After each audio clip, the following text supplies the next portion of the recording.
Fala galera, eu sou o Gui do Tática Alvinegra e estou aqui com o Matheus, né, do Fogostat. Vocês já estão acostumados a assistir a gente aqui na Rádio Botafogo, em diversas lives, em diversas participações com a galera da bancada.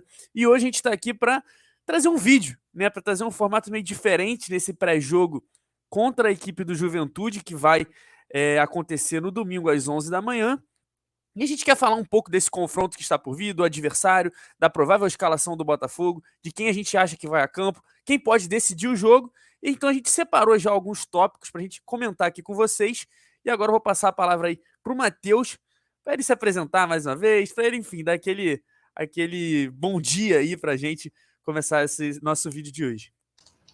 Fala rapaziada, eu sou o Matheus do Fogostat, né? E antes de começar o vídeo, inclusive, cara, já segue a gente nas redes sociais, @Fogostat e @Tática Alvinegra. Segue a Rádio Botafogo também, @Rádio Botafogo. Se inscreve aqui no canal, né? Porque não custa nada, é gratuito, a gente produz esse conteúdo de forma gratuita para vocês. E é isso, o Botafogo vai enfrentar uma equipe mais frágil, né? Bem frágil, inclusive, é uma das piores equipes da competição. A gente vai esmiuçar isso melhor conforme o vídeo for rolando, né? Mas é isso, é o momento do Botafogo realmente dar aquela virada de chave, também unir, né, os novos jogadores que estão chegando, jogadores que vão trazer mais força, né, em alguns sentidos que o Botafogo precisa nesse momento. Bom, perfeito. Eu já coloquei aí na tela embaixo, né, para a gente já começar já o nosso vídeo nesse primeiro assunto que a gente separou, sobre as fraquezas do Juventude. Né, eu e o Matheus, a gente estava aqui comentando, né, antes de chegar aqui para fazer esse vídeo, os pontos fracos da equipe que é a lanterna do campeonato, é uma equipe com muitas fragilidades, é uma equipe que tem muita dificuldade em criar, é uma equipe que tem muita dificuldade também em se defender. Né, de cara, a gente já pode trazer a estatística de que o Juventude vive a pior sequência sem fazer gols no campeonato. São 3 partidas seguidas sem marcar, 3 derrotas de 1-0. E com o Humberto Louser foram 9 jogos, 4 gols marcados, e em 6 jogos eles ficaram sem marcar gols. Então a primeira fraqueza que eu queria destacar, e o Matheus vai complementar, vai esmiuçar o porquê disso, é essa fraqueza no quesito fazer gols. É um time que não leva perigo ao adversário, e quando leva, não consegue transformar a chance em gol. E por isso é o segundo pior ataque da competição. Né? Então, assim, é uma equipe com muitas fragilidades que o Matheus vai comentar agora o porquê disso pra gente. Uma das maiores fraquezas do Juventude está muito na capacidade técnica, né, cara? Porque se a gente pega, por exemplo, o aproveitamento em passes progressivos, que é algo muito importante no futebol, né? Porque sem o passe progressivo você basicamente não progride, né? É autoexplicativo. Eles têm o segundo pior aproveitamento, né? Então isso diz muito sobre a dificuldade deles realmente em quebrar, né, linhas de pressão ou até em conduções, né? Eles têm também um dos piores aproveitamentos em dribles.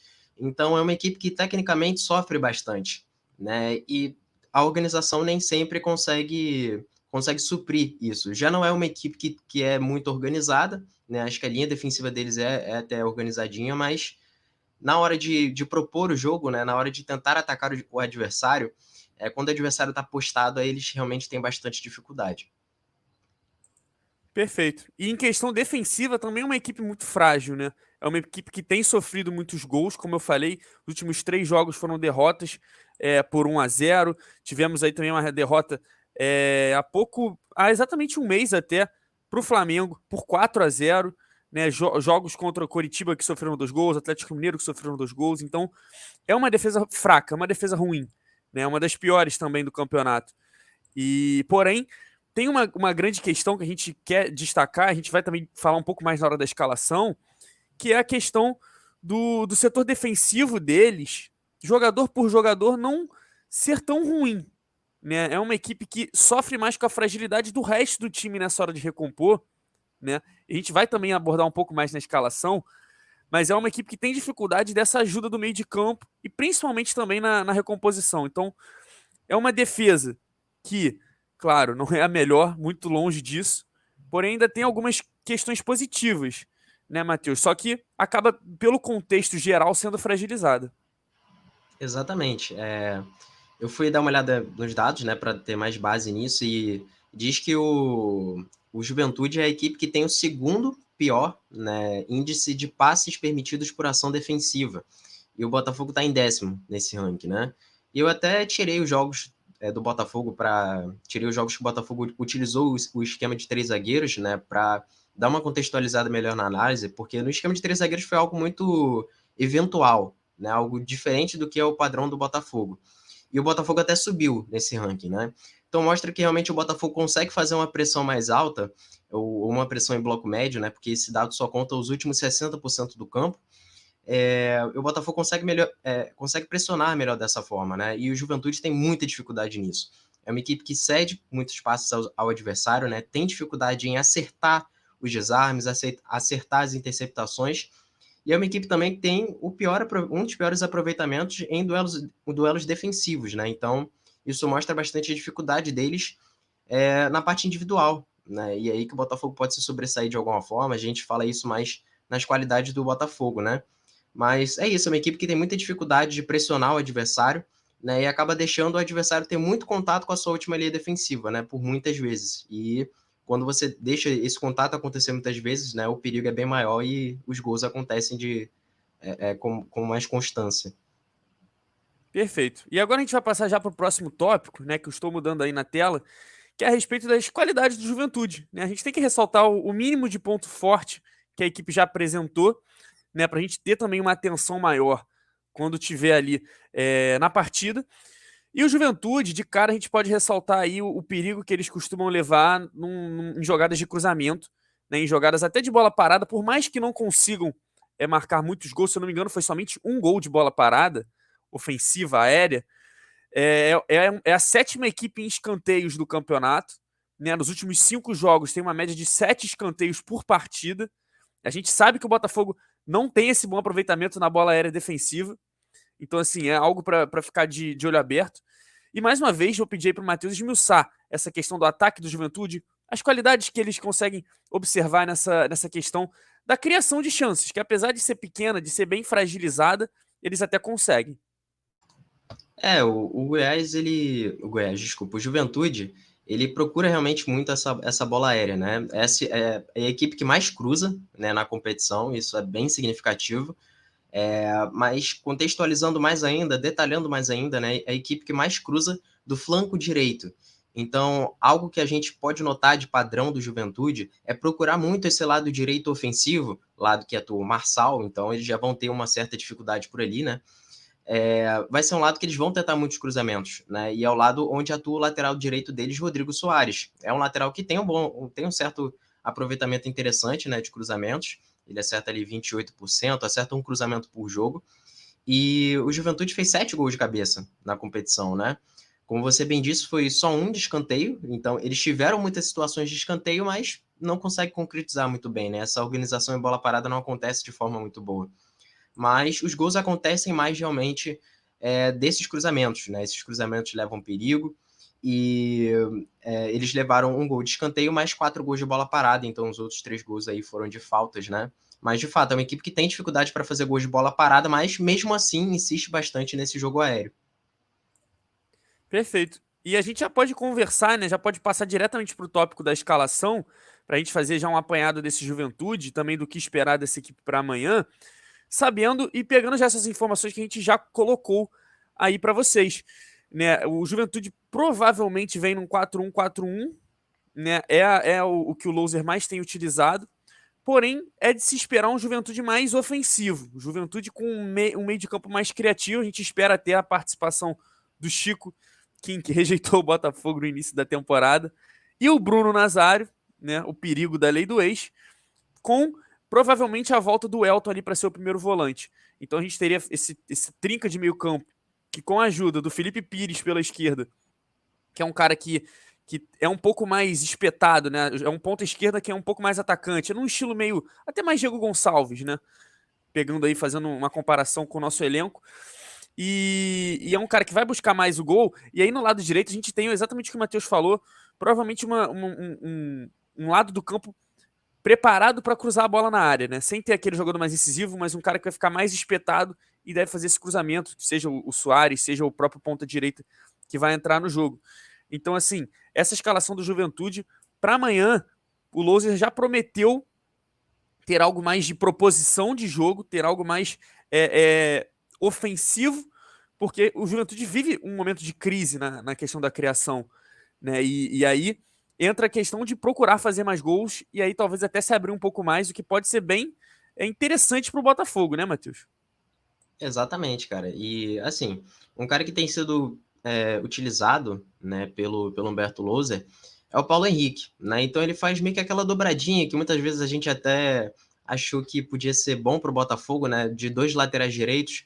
Então, o Paulo Henrique é um lateral direito que é mais incisivo, né, do que o Rodrigo Soares. Então ele faz aquela dobradinha para os dois ali se protegerem, né? E o Paulo Henrique acaba sendo aquele lateral mais avançado.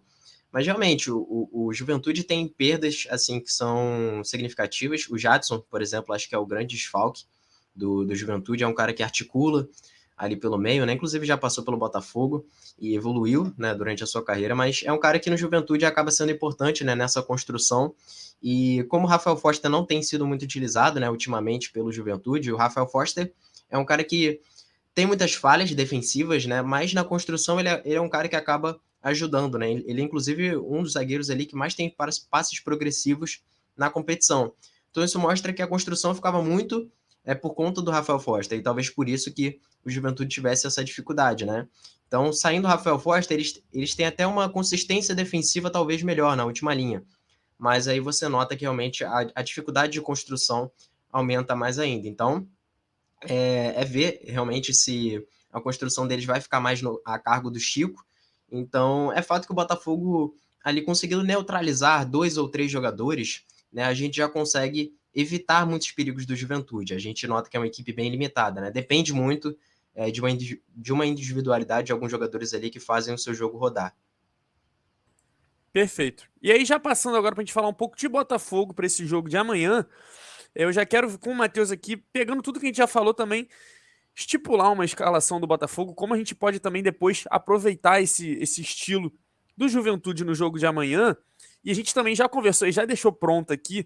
Quero saber de você aí nos comentários como você escalaria o time do Botafogo, inclusive, se você trocaria alguém nesse time, trocaria o lateral, trocaria o ponta esquerda ou ponta direita, já que a gente vive esse momento aí de bastante discussão.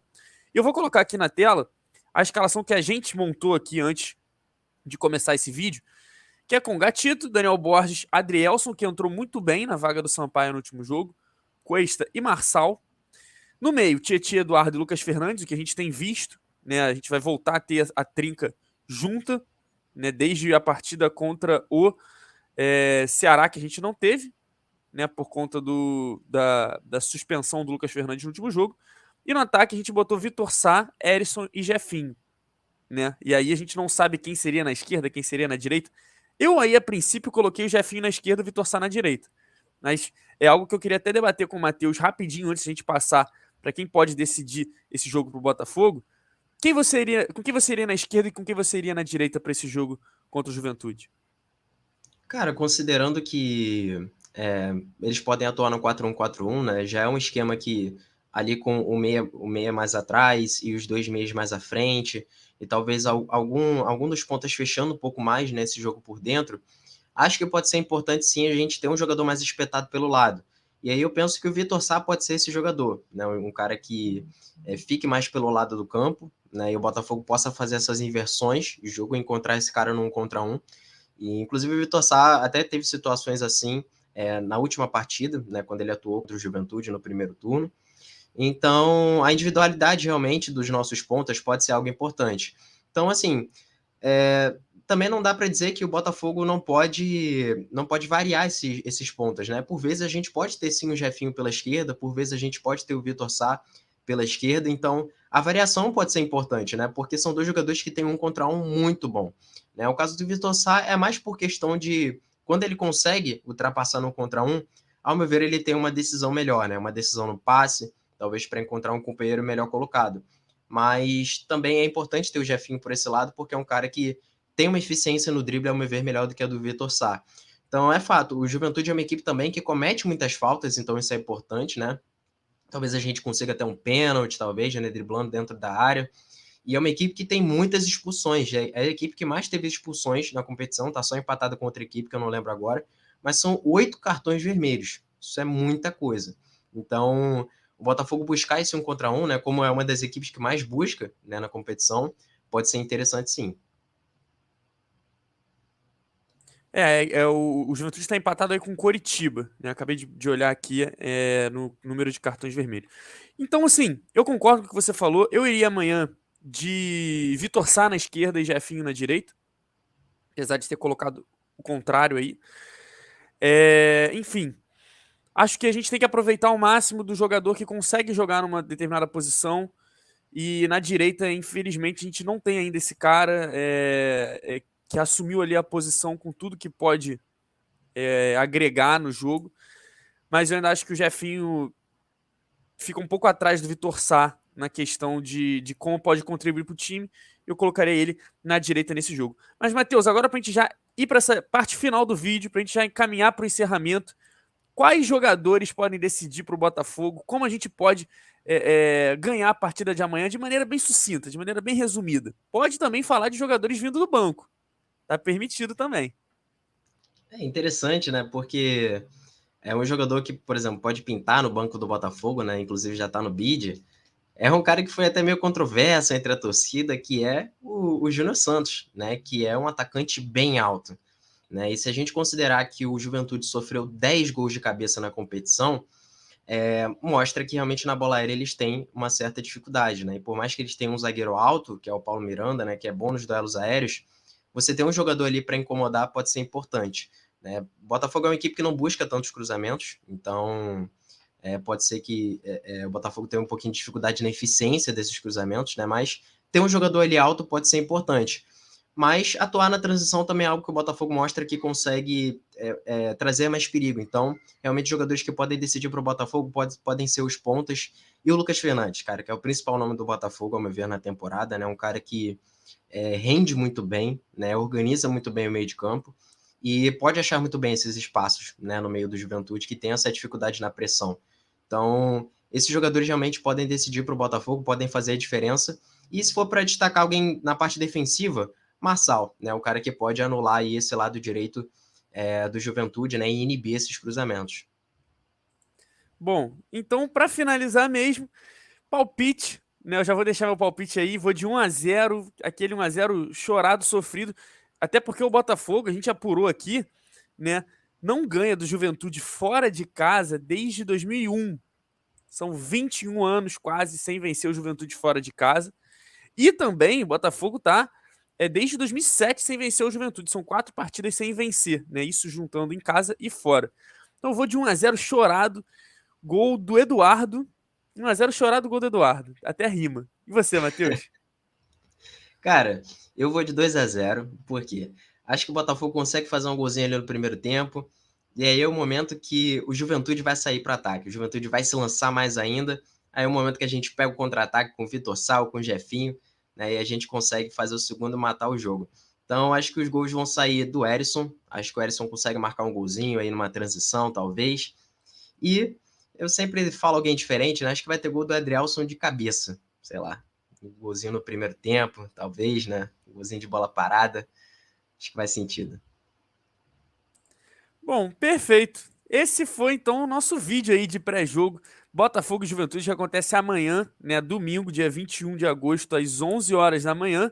Espero que a gente consiga voltar a vencer, consiga esses 3 pontos contra o Lanterna. Agradeço a você que assistiu até aqui. Deixe seu like, se inscreva aqui na Rádio Botafogo. Siga o Tática Alvinegra, siga o Fogo Stat, né, para a gente conseguir aí crescer essa família da mídia independente do Botafogo. Muito obrigado mais uma vez, um abraço, até a próxima e fomos!